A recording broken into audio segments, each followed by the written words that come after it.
nouvelle atmosphère, que ton esprit soit au contrôle de toutes choses. Je vais me livrer entièrement entre tes mains. Parle, ton peuple écoute ce matin, au nom de Jésus. Amen. Que Dieu nous bénisse, que sa grâce soit sur nous ce matin. Alléluia. Et comme vous le voyez si bien, ce matin, notre Père vient de poser, ou du moins distribuer des enveloppes qui parlent de la mission. Et ce matin, nous allons parler des biens fondés de la mission. Pourquoi la mission? Alléluia. Et sans plus tarder, tu vas prendre ta Bible dans le Jean, au chapitre 4, verset 28. Gloire à Dieu.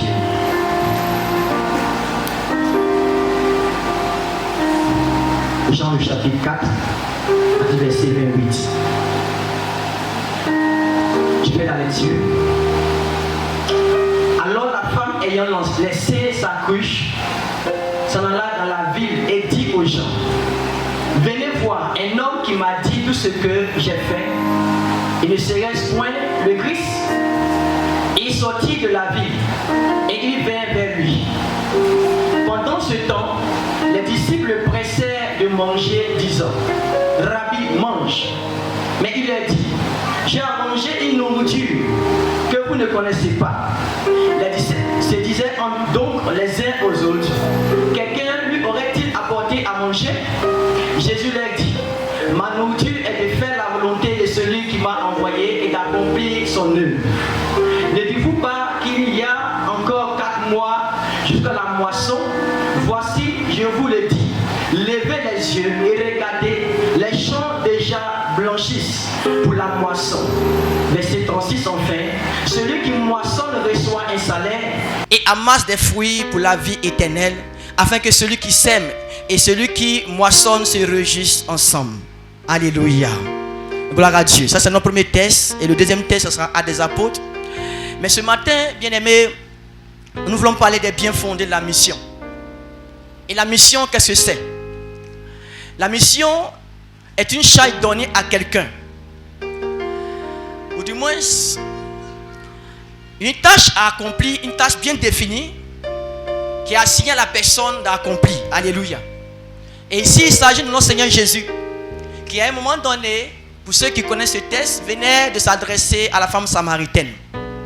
Et cette femme-là, après avoir su qu'en réalité, l'homme qui lui parlait était le Messie, le sauveur de l'humanité, va commencer à publier, annoncer qu'en réalité, j'ai croisé le sauveur, le Messie, celui qui doit sauver le monde. Alléluia. Et en temps, la Bible dit que ses disciples le pressaient pour qu'il puisse manger. Gloire à Dieu. Et pendant que ses disciples le pressaient pour manger, Jésus va leur dire une chose: je n'ai pas à manger cette nourriture, car en réalité, il y a une chose qui me presse. Il y a une chose qui est primordiale, il y a une chose qui est essentielle. C'est ce que je suis venu accomplir. Alléluia. Gloire à Dieu. Et bien aimé, nous devons comprendre qu'en réalité, Jésus avait véritablement une mission bien précise, bien déterminée, dans un espace de temps. Et il devait accomplir cela jusqu'à ce que son Père puisse véritablement le rappeler à lui et qu'il puisse accomplir l'œuvre à laquelle il était appelé, c'est-à-dire mourir à la croix pour que toi et moi nous soyons sauvés. Alléluia. Et Jésus va s'atteler à cela. Il va travailler à cela de sorte qu'il puisse accomplir sa mission qui lui était assignée. Gloire à Dieu. Et bien aimé, ça c'est le modèle de notre Seigneur Jésus. Et le texte véritablement qui va nous amener véritablement à comprendre. Et lorsque nous lisons la suite de celui de Jean, et lorsque nous passons véritablement au chapitre suivant, qui est au chapitre 6, il va dire que travaillez non pas pour la nourriture qui périt, mais pour la nourriture qui subsiste pour la vie éternelle. Alléluia. Et comment est-ce que cela doit s'appliquer? Au moment où il était, ce sont les disciples qui le pressaient pour manger. Bien aimé, pendant ce temps, ces disciples n'avaient pas encore compris véritablement ce que le Seigneur attendait d'eux. C'est tellement toi, Église, que nous sommes. Église que nous sommes, nous n'avons pas encore compris. C'est pourquoi la mission est primordiale. Alléluia. Gloire à Dieu. Et Jésus avait ce besoin. C'est pourquoi lorsque Jésus est venu, il a passé tout son temps à aller de village en village, d'amour en amour, pour annoncer la bonne nouvelle. Alléluia. Et nous aujourd'hui qui sommes ses disciples, quelle est notre responsabilité? Alléluia. C'est pourquoi sans plus tarder, tu vas prendre Actes des Apôtres. Il ne serait pas long ce matin. Alléluia. Actes le chapitre 6. Nous allons lire les 7 premiers versets. Gloire à Dieu. Si tu as trouvé, je fais la lecture. Actes 6, verset 1 à 7. Gloire à Jésus. Je lis la parole du Seigneur. En ce temps-là, le nombre des disciples augmentait. Plutôt augmentant, les hellénistes murmuraient contre les Hébreux parce que leurs veuves étaient négligées dans la distribution qui se faisait chaque jour. Les 12 convoquèrent la multitude des disciples et dirent: il n'est pas convenable que nous laissions la parole de Dieu pour servir aux tables. C'est pourquoi, frères, choisissez parmi vous 7 hommes de qui l'on rend un bon témoignage, qui soient pleins d'Esprit Saint et de sagesse, et que nous chargerons de cet emploi. Et nous continuerons à nous appliquer à la prière et au ministère de la parole. Dis à la prière et au ministère de la parole. Alléluia. Cette proposition plut à toute l'assemblée. Il élut Étienne, homme plein de foi et d'Esprit Saint, Philippe, Prochor, Nicanor, Timor, Parménas et Nicolas, présoliste d'Antioche. Il les présentait aux apôtres qui, après avoir prié, les imposaient les mains. La parole de Dieu se répandait de plus en plus et le nombre des disciples augmentait beaucoup à Jérusalem et une grande foule de sacrificateurs obéissaient à la loi. Alléluia. Gloire à Dieu. Voici une situation que nous présente. Les épîtres de Paul, ou du moins au Actes des apôtres. Et ici c'est Matthieu qui les a écrits. Et la Bible déclare qu'en son temps là, les disciples ont commencé à exercer le ministère. Là ils avaient compris. Alléluia. Ils avaient compris la mission pour laquelle Jésus les avait appelés. Parce qu'en réalité, Jésus a laissé véritablement une grande commission. Et c'est laquelle? Ça n'allait partout annoncer la bonne nouvelle. Alléluia. Et ils avaient compris cela. Mais bien aimé, écoutez bien au premier verset, il y a même un problème qui va se présenter.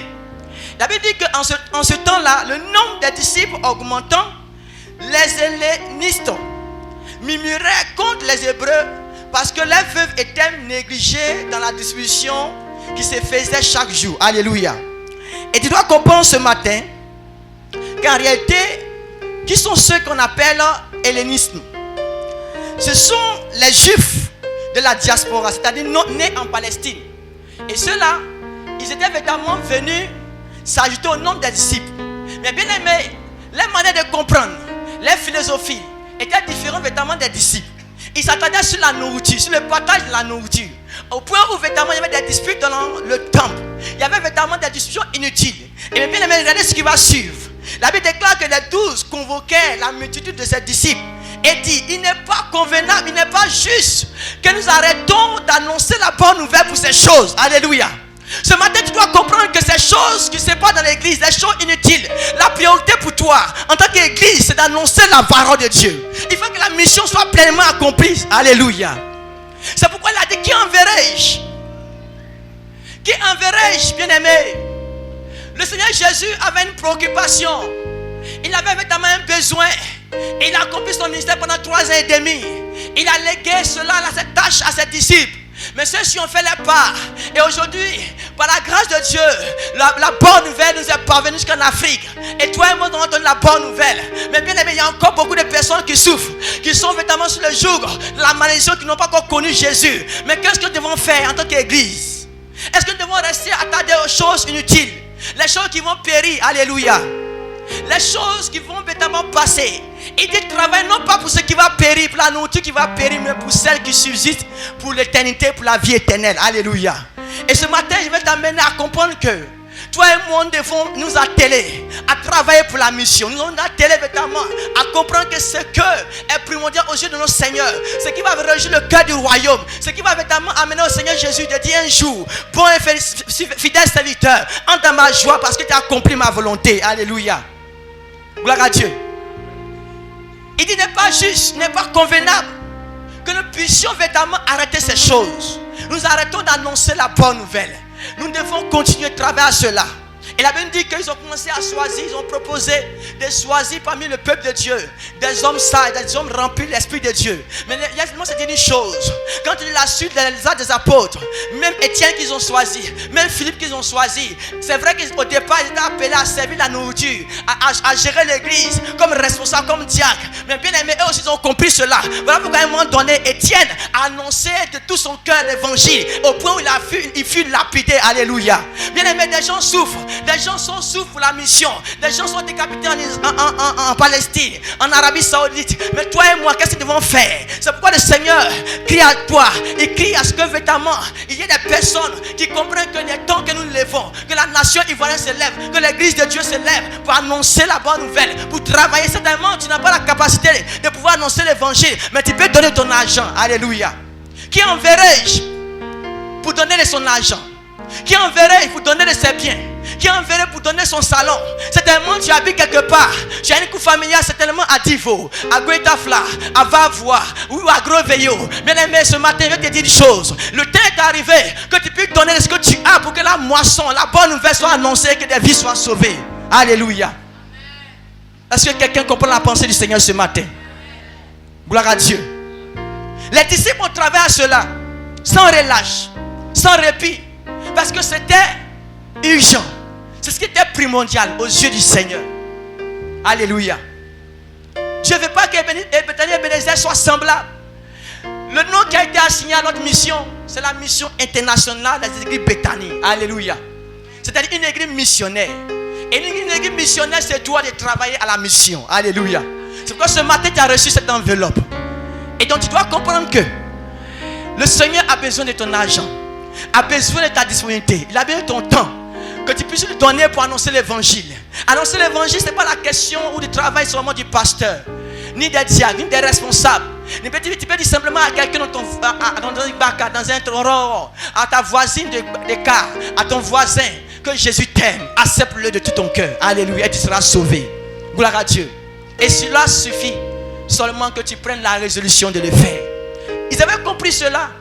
Et la nourriture pour eux, c'était les choses qui allaient périr. La nourriture pour eux, ce n'était pas une chose importante. Mais ce qui était important pour eux, c'était que les âmes soient sauvées. Alléluia. Est-ce que quelqu'un comprend ce matin que la priorité pour le Seigneur, pour toi, c'est que nous puissions faire la mission au nom de Jésus? Alléluia. Cette année est dénommée une année de la grande moisson. Et le premier texte que nous avons lu, le Seigneur Jésus pouvait dire que je ne suis pas venu véritablement pour ces choses, mais je suis venu pour accomplir l'œuvre de mon Père. Alléluia. Il dit, regardez, les champs sont mûrs et la moisson est grande, mais il y a peu d'ouvriers. Alléluia. Autrement dit, il y a peu de moyens. Il y a peu de moyens pour aller annoncer l'évangile. Car l'évangile est certes gratuit, mais cela nécessite un coût. Alléluia. Gloire à Dieu. C'est pourquoi toi et moi, nous avons pensé un instant à ceux qui travaillent dans les campements, souvent même qui marchent des dizaines de kilomètres pour aller annoncer l'évangile. Ils n'ont même pas un moyen de déplacement, mais ils s'attellent à le faire parce qu'ils ont soif que les âmes soient sauvées. Alléluia. Ils ont soif que les vies soient sauvées et que les gens ne périssent pas sans connaître Jésus. Alléluia. C'est pourquoi, bien aimé, ce matin, si tu as reçu cette enveloppe, tu dois véritablement prier le Seigneur qui te donne les moyens et que tu puisses véritablement répondre à ses besoins. Certainement, tu n'as pas les moyens, mais ta prière peut sauver une vie. Certainement, tu n'as pas les moyens, mais certainement, tu as un champ, tu as un espace quelque part que tu peux donner pour la mission, pour qu'on puisse véritablement implanter une communauté, pour que des âmes soient sauvées. Alléluia. Ce que tu as en main, ou tu as à disposition, tu peux donner pour la moisson. Alléluia. Bien aimé, le nord de la Côte d'Ivoire, l'ouest de la Côte d'Ivoire, le centre de la Côte d'Ivoire, la nation entière a besoin de l'évangile. Mais il faut qu'il y ait des personnes qui veulent véritablement que la mission soit accomplie. C'est pourquoi toi et moi, nous devons comprendre que cela est nécessaire. Nous sommes venus au Seigneur pour être des disciples et pour faire des disciples. C'est ce qui est primordial. Alléluia. Gloire à Dieu. C'est ce qui est primordial. Ils ne sont pas arrêtés à là. Il dit au verset 5, cette proposition plut à toute l'assemblée et il élut Étienne, homme plein de foi et d'Esprit Saint, Philippe et tous ces hommes qui ont été choisis. Alléluia. Ils ont choisi des hommes capables notamment de pouvoir diriger l'église lorsque ils allaient travailler à la mission. Mais bien aimé, cela a brûlé dans leur cœur à un moment donné. Ils ont laissé tout cela. Le service dans la maison de Dieu, ils ont laissé. et aussi sont là à annoncer l'évangile. Et pour ceux qui connaissent l'histoire, Étienne a été martyrisé, il a été tué à coups de pierre. Ils l'ont lapidé, mais il a accepté de mourir pour l'évangile. Il a accepté de mourir pour que des hommes soient sauvés. Alléluia. Et pendant que Étienne avait levé les yeux, la Bible déclare que son visage était rayonnant comme un ange. Alléluia.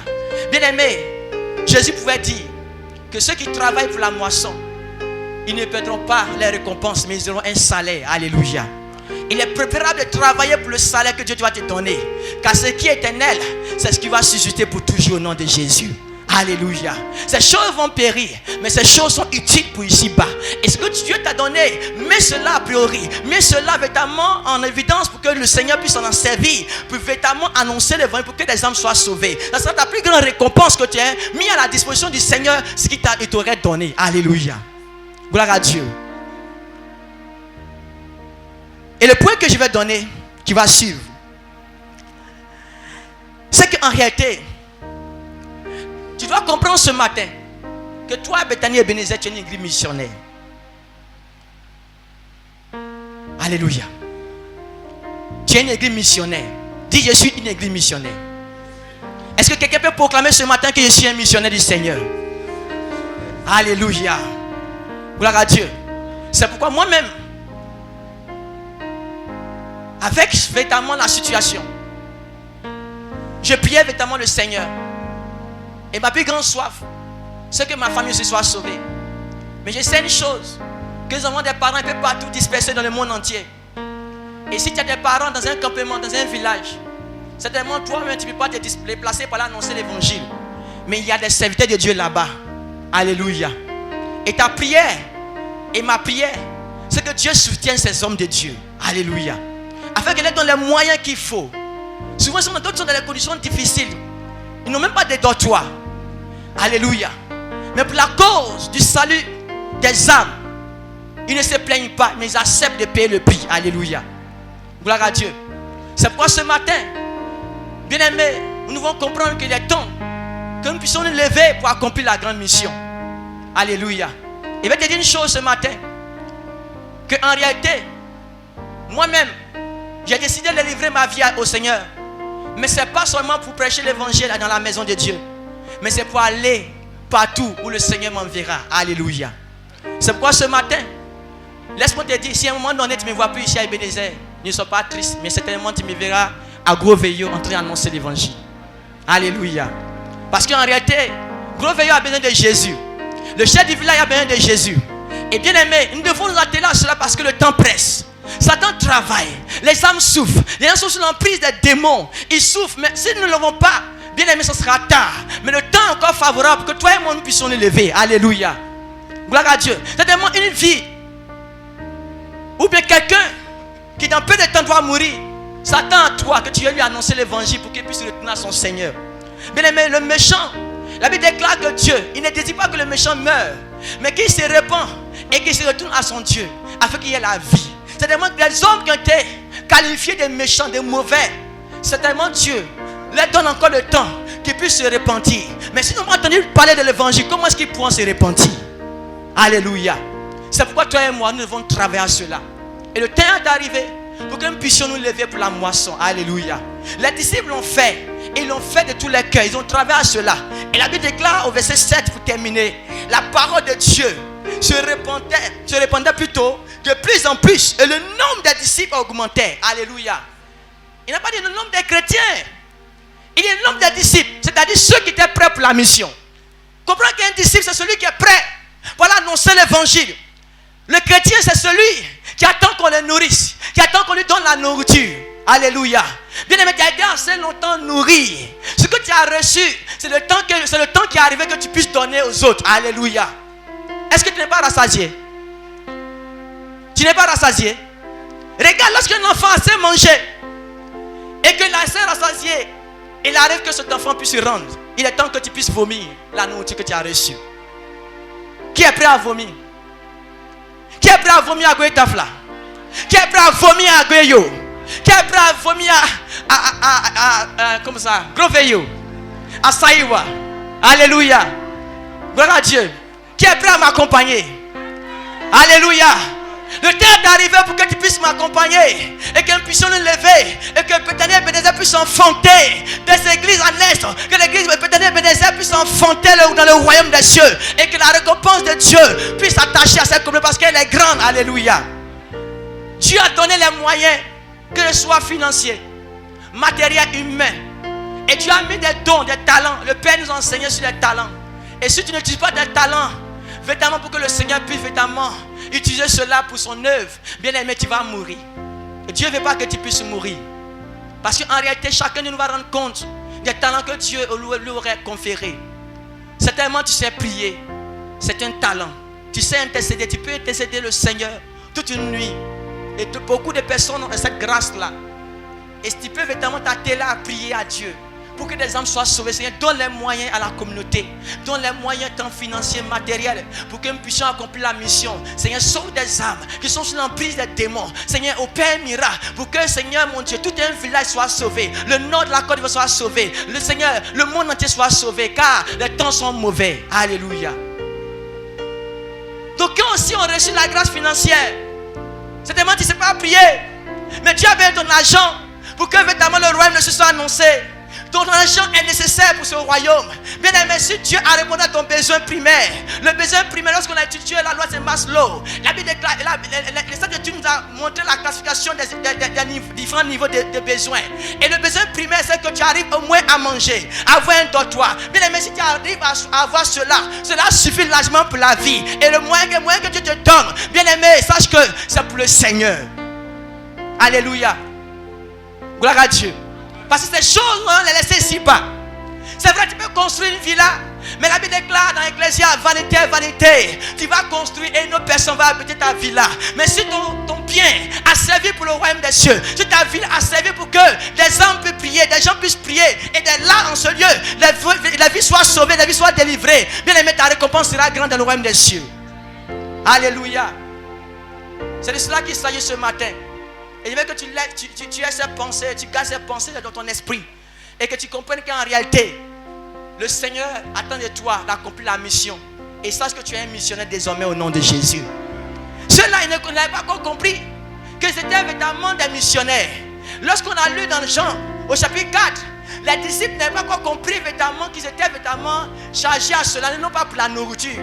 Et ils pressaient le Seigneur Jésus. C'est tellement toute ta vie, pendant que tu es à l'église, pendant des années de conversion, c'est tellement tu n'as pas compris que c'est tellement que ta vie était véritablement chargée, ou bien ta vie était véritablement une vie qui devait suivre le Seigneur Jésus, et que tu puisses recevoir de Jésus seulement sa parole. Bien aimé, il est temps que tu puisses toi-même véritablement annoncer et accomplir ce que Jésus a fait. Alléluia. Est-ce que quelqu'un est prêt à le faire? Alléluia. Bien aimé, ma soif et mon désir, ma prière, c'est que dans la suite des temps, c'est un moment où le responsable est assis, il cède sa place à une nouvelle âme. C'est un moment où le groupe de serviteurs est assis, ce soit vraiment une place réservée à de nouvelles personnes. Et si nous sommes véritablement 200 membres et que chacun annonce la parole à quelqu'un et que cette personne est sauvée, bien aimé, nous allons nous susciter. Et la Bible déclare que le nombre de personnes se multipliait. Alléluia. Nous sommes appelés à nous multiplier. Nous sommes appelés à porter du fruit pour le Seigneur. Car le figuier a été maudit parce que ce figuier ne portait pas du fruit. Ne sont pas de cette église qui ne portent pas du fruit. Alléluia. Gloire à Dieu. Le temps est arrivé pour que tu te multiplies. Le temps est arrivé pour que Mandam, Ntakbe soit deux. Alléluia. Non, c'est pas pour rire, c'est la vérité. Gloire à Dieu. Tu rêves pas que c'est que tu vas amener au Seigneur puisse chanter à la gloire de Dieu comme toi. Alléluia. Parce que dans la maison de Dieu, nul n'est indispensable. Dieu attend que son royaume, que le monde entier soit sauvé. Alléluia. C'est ce qui est pour au cœur de Dieu. Et c'est ce qui est nécessaire. Gloire à Dieu. Si nous ne le faisons pas, nous serons semblables à ceux-là en train de discuter pour la nourriture inutilement. Quand on ne connaît pas notre rôle, notre responsabilité, on s'attaque aux choses inutiles. Et c'est la discussion inutile et l'église se meurt. Alléluia. Il est temps que toi et moi nous comprenions que ce n'est plus le temps à traîner sur ces choses inutiles. Mais nous devons véritablement accomplir ce que le Seigneur attend de l'église. Alléluia. Est-ce que tu peux acclamer le Seigneur ce matin pour sa parole? C'est pourquoi ce matin, si toi et moi nous avons compris, nous allons nous tenir levés. Bien-aimés, aujourd'hui, Je sais que tu n'ignores pas cela. En Ukraine, des vies sont en train de périr. Mais est-ce que tu t'es posé la question, ces vies qui périssent, est-ce qu'elles ont accepté le Seigneur Jésus? En Palestine, ces missionnaires qui sont souvent brûlés vifs, ces hommes, ces femmes qui sont en train d'annoncer l'évangile, certainement dans une rue parisienne, et que souvent quelqu'un poussé par les démons vient le gifler en pleine rue à cause de l'évangile. Mais bien aimé, il ne s'arrête pas là, mais il sait qu'il doit continuer la mission, parce qu'il faut qu'il vienne entendre l'évangile. Alléluia. C'est pourquoi ce matin nous allons prier. Tu vas dire à Dieu de faire de toi un missionnaire, et que tu aies soif d'accomplir la mission de Dieu. Alléluia. Prie le Seigneur pour toi-même.